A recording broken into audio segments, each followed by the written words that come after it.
امیر جماعت اسلامی سراج الحق کا پیٹرولیم مصنوعات کی قیمتوں میں اضافے کے خلاف جمعہ کو ملکیت احتجاج ہوگا۔ نگران حکومت نے ماضی کی حکومتوں کے ظالمانہ اقدامات کی توثیق کر دی۔ پیٹرول کی قیمت میں 20 روپے لیٹر اضافہ عوام پر ظلم کی انتہا ہے۔ حکومت IMF کے کہنے پر عوام کا خون نچوڑ رہی ہے۔ عوام پر رحم کیا جائے، نگران حکومت لوگوں کو ریلیف دے۔ بسم اللہ الرحمن الرحیم۔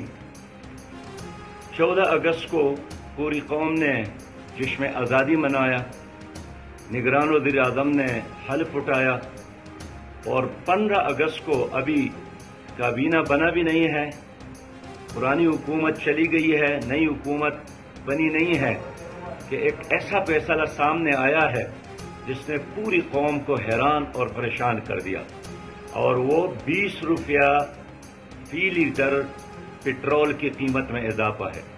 ظاہر ہے جب پٹرول کی قیمت میں اضافہ ہوتا ہے تو ضرورت کے ہر چیز کی قیمت میں اضافہ ہوتا ہے۔ اس حکومت کے اس فیصلے نے قوم کو بری طرح مایوس کیا۔ ہم اس کی مذمت بھی کرتے ہیں اور نگران وزیر اعظم سے کہتے ہیں کہ اس فیصلے کو واپس لو۔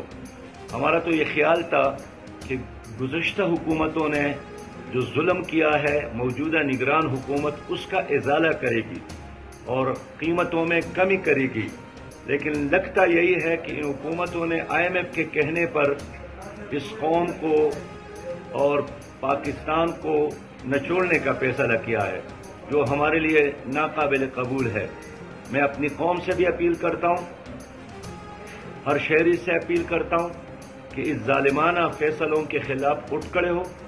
آئندہ جمعے کو جماعت اسلامی پاکستان کی طرف سے تمام اضلاع میں ضلعی ہیڈ کوارٹر میں احتجاج ہوگا۔